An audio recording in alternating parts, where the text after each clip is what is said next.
Hey, what's going on, guys? What's up? I'm Nick. I'm Eric. We're talking Fair Sports. How was your week, buddy? Oh, yeah. We got the shirts now, or the crew necks. Boom. They're crew necks. I was pretty good. I tried my hand at being a trap rapper. A trap rapper? How'd that go? Well, it turns out I'm allergic to codeine, so not so well. Okay. How did you break out in hives? Oh, man. It was bad. It was a real sticky situation, if you will. Okay, I'm into it. Other than that, though, my week was good. How about you? I'm doing good, man. Excellent. Just relaxing, hanging out, chilling out by the pool, shooting some b-ball outside of the school. Well, hopefully so nobody tries to make trouble in your neighborhood. Oh, dude, a couple of guys started making some trouble in my neighborhood. Ooh, wow. Good luck with your auntie and uncle. What just happened? We got on a thing there. I kind of dig it. Okay, so I'm Nick. This is Eric. We're talking our favorite sports. It's week 35, guys, or episode 35. If you guys didn't know, we're brought to you and partnered by the Game Changer Sports Network.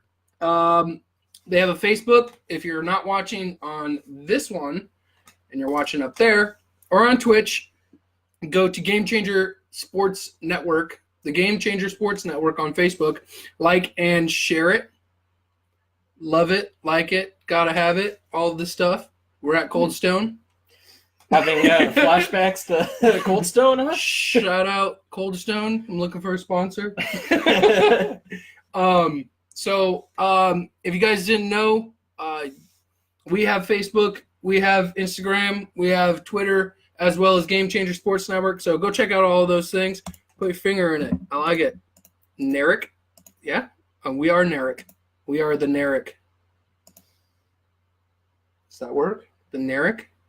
I don't. We got to work on a better. Okay, we can come up with a better one though. So go check out Tabby's Coffee. It's attached to the library in Everett, where we will be doing a live show this Sunday. So go to. I'm not going to say that. Go to the live show, the live event that we're going to be doing at Tabby's Coffee, and we're going to be giving away some cool stuff there. So if you guys show up. Maybe you'll win some free stuff. Maybe you'll win some stuff. Maybe you'll get Eric's John Hancock. It's going to be worth a lot of money one day. His signature. No, John Hancock signed the first. Yeah, no, I know it. I was just thinking of a Family Guy joke. So. Oh, okay, all right. But Tabby's Coffee. Go check out Tabby's Coffee. It is attached to the Everett Library. If you guys are going to a sporting event or a concert, go to SeatGeek.com. SeatGeek, SeatGeek.com. Use promo code GCSN at SeatGeek.com, and you guys can get $20 off of your purchase. It's a really easy website to use. I don't know why you wouldn't try and get $20 off of your purchase anyway. So, if you guys didn't know, we are going to be interviewing JJ Putz on the phone, former Mariner, 2007 All-Star. Yeah. Former Met for the White Sox and the Diamondbacks. And I think he works for the Diamondbacks organization now.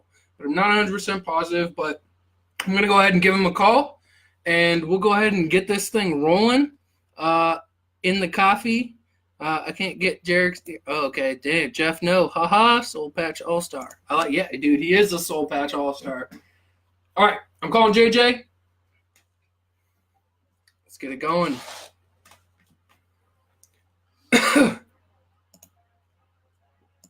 He has an awesome ringback tone. How's it going, JJ?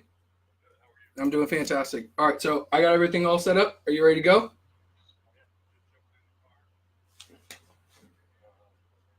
All right, cool. So I'm going to put you on speakerphone. You are on speakerphone. Okay. How are you doing? I'm doing good, man. Things are good. Oh, that's fantastic. Hey, seriously, we cannot thank you enough for doing this with us. It's my pleasure. We are joined by JJ Putz, former Mariner, White Sox, Met, Diamondback. So are you still working with the organization for the D-backs? I am. I'm special assistant to the president and CEO, Derek Hall. Okay. What does that entail? Nobody knows. Okay. Fair enough. I like that. Okay. No, it's a wide range. Do a lot of corporate sponsor events, season ticket holder events. Do some player development things. Kind of go around the minor leagues once in a while and visit some guys. But a lot of the stuff we do is community outreach. Okay. Community outreach, like trying to promote like youth baseball and stuff like that, or? A little bit of that, but a lot of stuff is, we have the Diamondbacks honor a teacher of the year every year. So we'll go there and present her with a check and cool. Visit schools, YMCAs, kind of all different sorts of things around the valley. That's really cool. Yeah. So you are in Arizona. Is that where you're residing now? I am. Okay. Yes, I've been out here since about 2000. Okay, cool. That's awesome. So other than doing this, what else have you been up to since being out of pitching yourself? Well, I am coaching a 10 and under club baseball team for my son, alongside a former teammate of mine in Chicago, Paul Canerco. Oh, okay. And so we're in the competitive nature of club baseball. That's cool. I am on my way to coach my daughter's, she's 7, first and second grade softball game. Okay. I like it. So a lot of kids things. Well, I mean, that tends to happen when you have some kids. Yeah. It does. All right. So I know you're working for the Diamondbacks organization. Is there any other team that you root for now that you're not playing? I root for a lot of the teams I played for, unless they're playing us. Okay. I enjoyed my time in Seattle a great deal. My wife and I, that was home for us when we first stepped into the big leagues. I had a great time with that organization. I think it's still a great organization. And, anytime they're on, I watch. I like it. Okay. So you played for both the American and the National League. Do you have a preference on either one? Yeah, I like the American League. I think I don't like seeing pitchers hit. I wasn't very good at hitting. I don't even have an at-bat in the big leagues, so that should show you how good I am. Okay. And I don't know. I just like I think one way or the other they need to balance it out. Like either everybody uses a DH or nobody. Okay. Yeah. I like that. I agree with that as well. Yeah, totally. So who was your favorite player to watch when you were growing up? Well, I grew up in Detroit, so I was a Tiger fan growing up, and this doesn't happen for many players, I'm sure, but I was actually able to play for two of my favorite players as a kid, Kirk Gibson and Alan Trammell here in Arizona. So that was when I was a free agent, and I got a phone call from Kirk Gibson. I couldn't believe it, and when he said he wanted me to come to Arizona and be his closer, it was a pretty easy decision. Okay. You do this one. Okay, so I remember when you were playing in Seattle, and I've watched videos online since I reached out to you. Thunderstruck. I remember you would come out to the mound on Thunderstruck. Is there any particular reason why you chose that song? So when I started closing in 06, going into the 07 season, that off season in between, Kevin Martinez, who works for the Mariners still, we were trying to bounce around some different song ideas, and he kind of threw out Thunderstruck, and I said, yeah, I love that song. And then he sent me the video that they were going to play on the board, and I was like, yeah, this is going to work just fine. Nice. I like it. Okay. You can't go wrong with AC/DC. Never. All right. So since you started closing in 2006, which one do you think is harder, opening or closing? Ooh, that's a good question. I think if you asked any starting pitcher, they would probably say starting pitching is way harder than closing. But I'm not sure closers would agree with that. I think I respect the durability of a starting pitcher. But they do have 4 days off in between their appearances where they do get to spend a lot of time on the golf course. So I'm going to go ahead and say closing is harder. Okay, so that kind of leads into another question I thought about today. I know we sent you these questions, but the Rays have kind of been doing an interesting thing the last couple seasons where they don't really necessarily have a closer, but they have a starter pitcher. Yeah. Do you think that's something that could potentially catch on throughout the league, or? Well, I'll say this. I'm not sure you can definitely say nothing will ever catch on in this league just on how much it's changed since I've been playing. Just the strategy with the shifts and the, all the data that is available to these guys now. Last time I looked, I think the Rays are in first place right now. So I think whatever they're doing right now is working. I think it's probably too soon to say whether or not this is something that can be successful yet. Okay.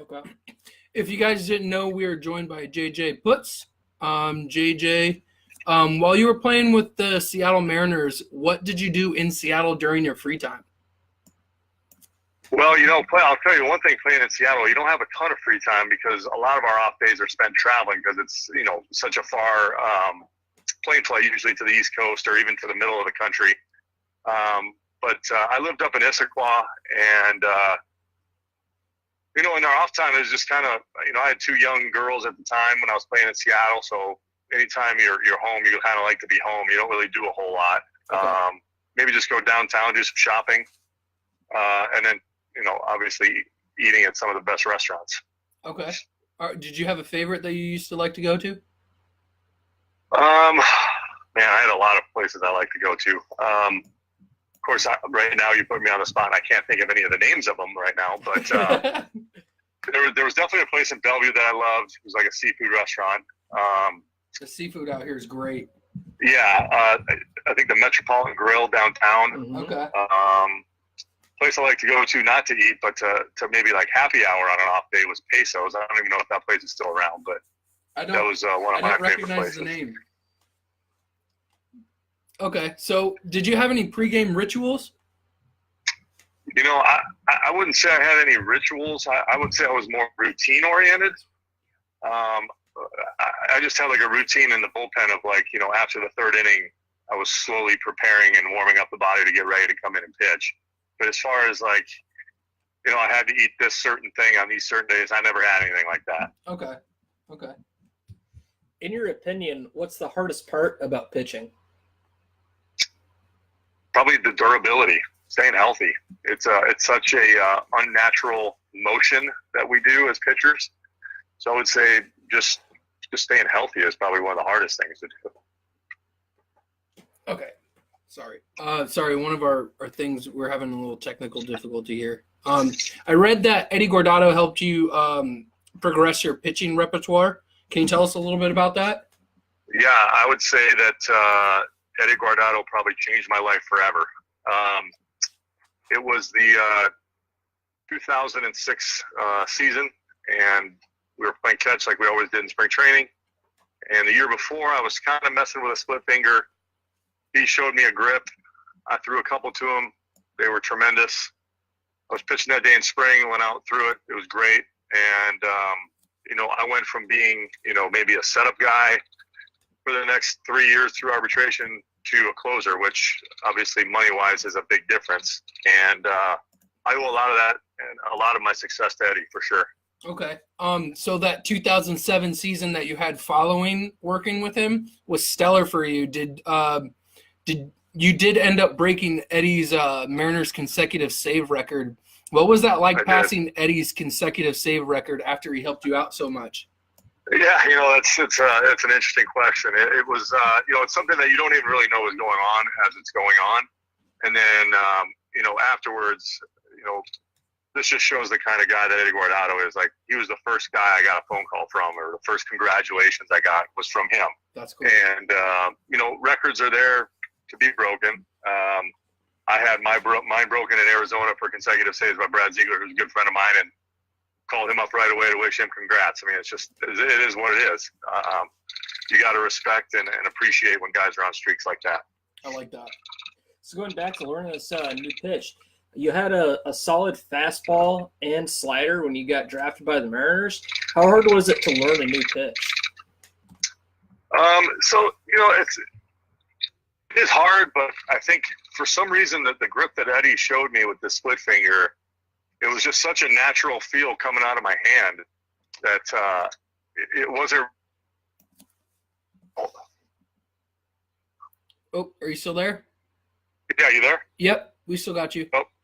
Oh, sorry. Yeah, so when I think we're losing you again. that he showed me, it just felt so natural.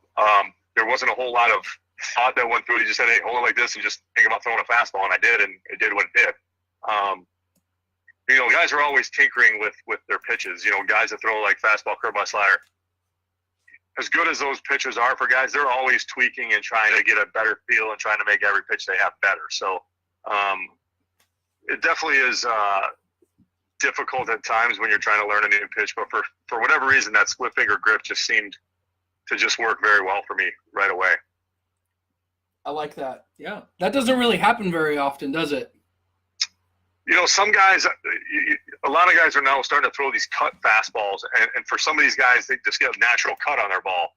And I'm not sure anybody can really tell you why that is. But some pitches just kind of fit the motion and delivery and release point and all that kind of stuff. Okay. All right, so I got a fan, so we're doing a live feed, and we got a person asking about one of the questions that we actually asked you anyway. So I'm gonna read it off to you. I read that you shared a dorm with Tom Brady. How true is this? And did you talk to him at all? And if you did, do you still? Okay, so I don't know how this ended up starting. I believe it was early on in my career. I said I was in the dorms with Tom Brady. So like dorms is a pretty big building. He actually lived down the hall from me. I did talk to him. We were friends in college. The last time I saw him was probably in 2007 when we were playing in Boston. He was at a game, said hi. That's pretty much it. Okay. But I was not his roommate. Oh, okay. Okay. All right. Interesting. Well, it's like that game of telephone that just gets like, oh, yeah. He said, she said this. Okay. I mean, we have a lot of mutual friends from college, but no, I don't even know. I guess when you say the word dorms, I think maybe people just thought you were in the same room. But right. It's a pretty big dorm. Well, it's two people who've never been to college. Okay, so tell me about the Mark Lowe pie during the interview. Was this a game that you guys used to play? It seemed like a little like regular thing that you guys used to do. Yeah, so I was one of the pie guys. I would always try to pie guys after games when they did special things, and guys have has always been trying to get me. I'm not sure I'm going to give them a full credit on that pie because I did kind of turn. I did get some pie on me, but I wouldn't say it was if I was Mark Lowe, I wouldn't say yeah, that's a successful pie. Okay, well, you got to give him some credit though. I mean, did you have an idea that he was in your locker behind you? No, but I knew something was going to happen that day. For some reason, you just kind of get that weird feeling. So that's why I had the media kind of get a tight circle all the way around me so I could see everybody. And what happened was Norm Charlton, who was our bullpen coach at the time, I saw him stand up on a counter in the middle of the clubhouse to look over the reporters. And as soon as he stood up, that's when I kind of turned. Because I was like, what is he looking at? And then I got to give Mark credit on his stealthiness. Okay. Because he hid. I mean, those lockers aren't huge, but he was able to hide himself behind the clothes back there very well. I like that. So I'll give him that. I'll give him the stealthiness. Okay. You want to just go for it? What was the hardest, or what stadium was the hardest to pitch in? Oof. I would say for me it was Oakland or San Francisco, just because the weather was always cool. And you never really felt like you had like a lather of sweat. And when you don't feel warm, like you just don't feel right. And at San Fran, when you're warming up in that bullpen, those fans are right on top of you. Oakland's fans are right on top of you in the bullpen. They're both down the line. For me, those were the two hardest places to one, pitch in, and two, to get ready to pitch in. Okay. Interesting. Yeah. I like that though. So it's August 8th, 2013, and you're playing the Mets. It's the 9th inning, and you're playing with the D-backs. You're up 4-1. Tell me what's going through your head when you get to the windup and you start pitching, and then all of a sudden the sound guy plays that moo. Yeah, that was not one of the cooler things I've ever been a part of. That's for sure. I would be upset. Obviously, it scared me pretty good. I was just happy I didn't get hurt. Obviously, it wasn't intentional. But man, that sucked. Yeah, I could imagine. Yeah. That could definitely derail some momentum too. Yeah, it was not cool. So it's funny now, working in the front office, I see this guy a bunch now, so it's kind of funny. Oh, really? do you talk to him at all about it? I give him the cold shoulder every time I see him. Nice. Okay, I like it. No, I'm just kidding. No, he's a good guy. He felt terrible. Oh yeah, no, you can see on the video. He was like, "Oh man." Yeah. Okay, so how do you feel about the new rule about the pitchers having to face 3 batters? Honestly, I don't mind it. The only reason I would be a little leery is I think it's going to put quite a few pitchers maybe out of a job. And I'm kind of, still, kind of for the players. Right. It'll be interesting to see how that transpires. But, I think with the expansion of a roster maybe, I don't know. I do think it'll speed the game up a bit, especially once we get into September when, like the Giants like to use 25 pitchers in a game. Seems like Bochy's always matching up from the 6th inning on. But, okay. I think it'll help the pace of game for sure. During your time in the league, who was the most difficult batter you had to face? Well, the guy that absolutely owned me was a guy named Gary Matthews Jr. This guy was – I felt like he was like living in my head. And I'm talking like I faced him one time and I hadn't thrown a curveball in a game probably for 3 years. I threw him a first pitch curveball and he hit a homer. Oh, so, man. Like that just is like crazy to me that, not to say that these guys aren't good. They're all very good hitters. But when you don't show something for so long and somebody does that to you, you're like, what the heck is going on here? Yeah, no kidding. That's crazy, man. Whew. Okay, so what do you think the most standout moment of your career was? Well, I would say team-wise was definitely clinching the West in 2011 in Arizona. Okay. That was my only going to the playoffs. So obviously that was a very special moment. And one of my better buddies in this game, Willie Bloomquist from Seattle, my Seattle days, was also on that team. And he wasn't on the field at that point, but he was the first one to jump on me from the bench. And to share that moment with him was pretty special. That's cool. I like that. Over the course of your career, which ballpark did you like playing at the most? Obviously, I'm not going to say any of the home parks like Chase Field or Safeco. Right. But I actually enjoyed Angel Stadium. I enjoyed playing in Fenway and the old Yankee Stadium, not the new one. Okay. Why not the new one? The feeling in the old one with the bleacher bums and just they were the diehard Yankee fans. And I think when they built that new one, it became so corporate that, that feeling of like the aura of that park was gone. Okay. Interesting. Yeah. That's crazy. Do you keep in touch with any of the Mariners organization, and do you follow how they're doing currently? I know you told us that you keep in touch. Yeah, I do follow them.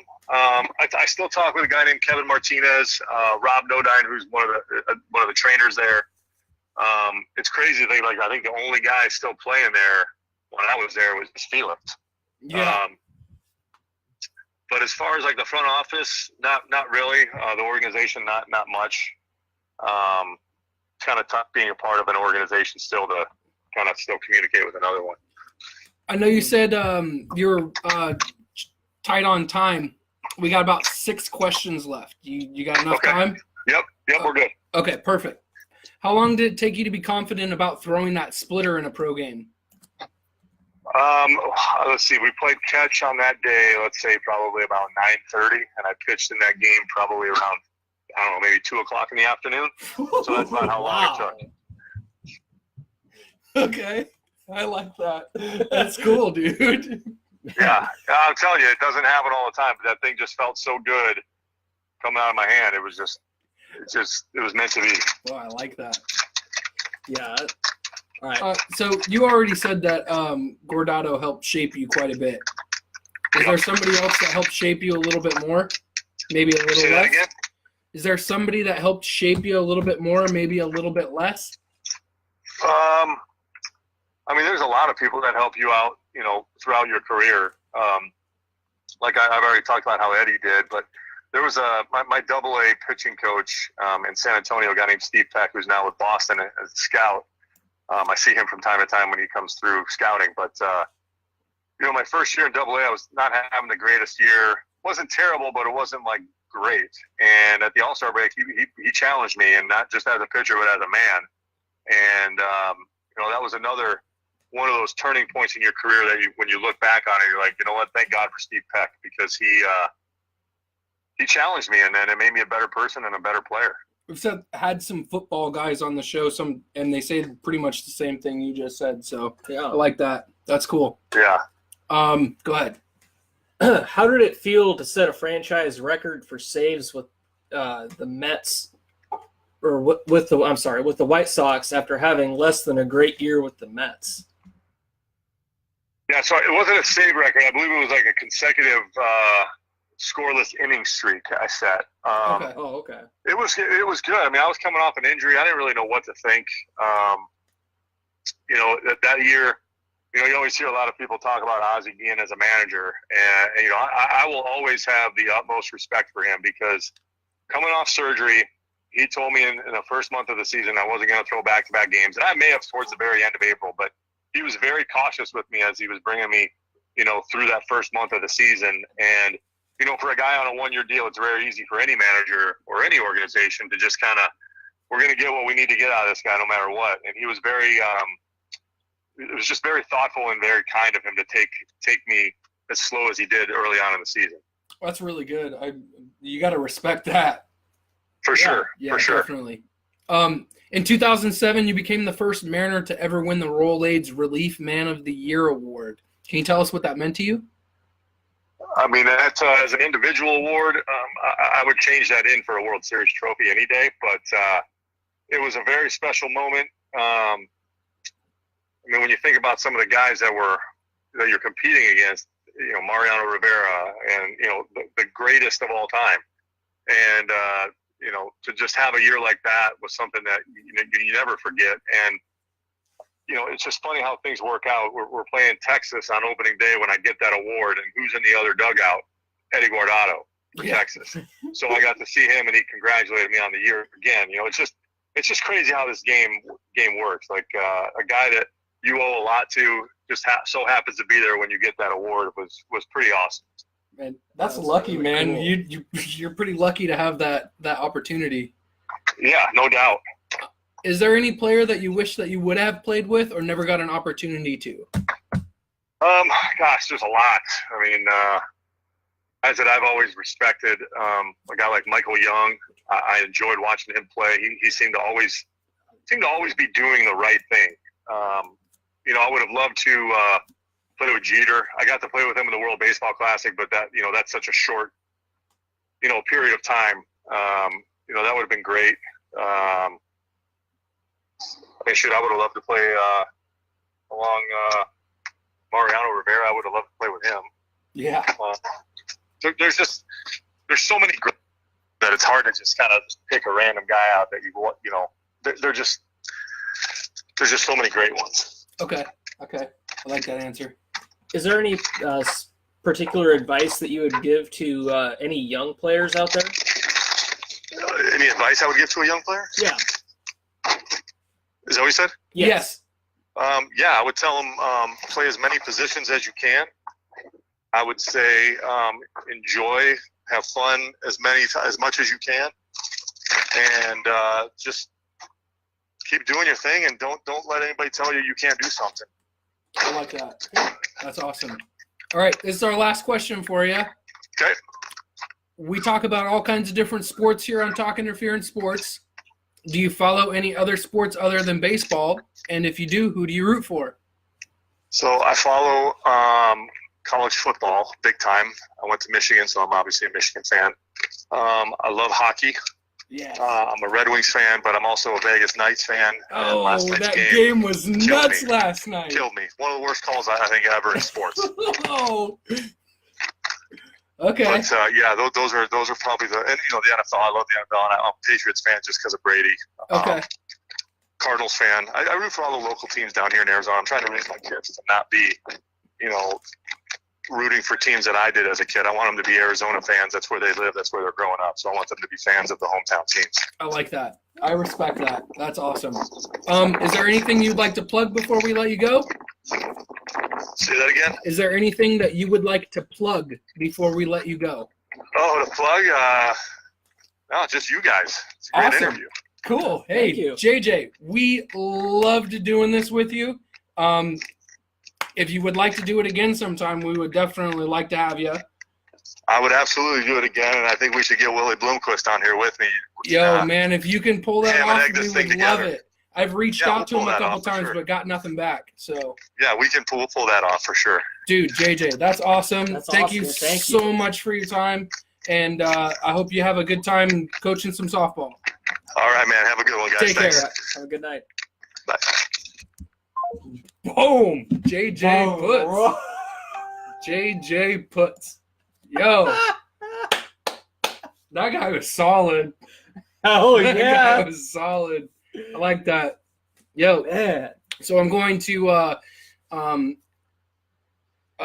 cut this video off. We're going to cut this video off, and we're going to start our episode video, our regular episode, so that we have two separate videos. That way they're not an hour and a half, hour, 45 minutes long, and it's easier for me to edit down later. So, guys, everybody who showed up, thank you so much for watching the interview. That was JJ Putz. And keep watching. And keep watching. We'll be right back. Yep.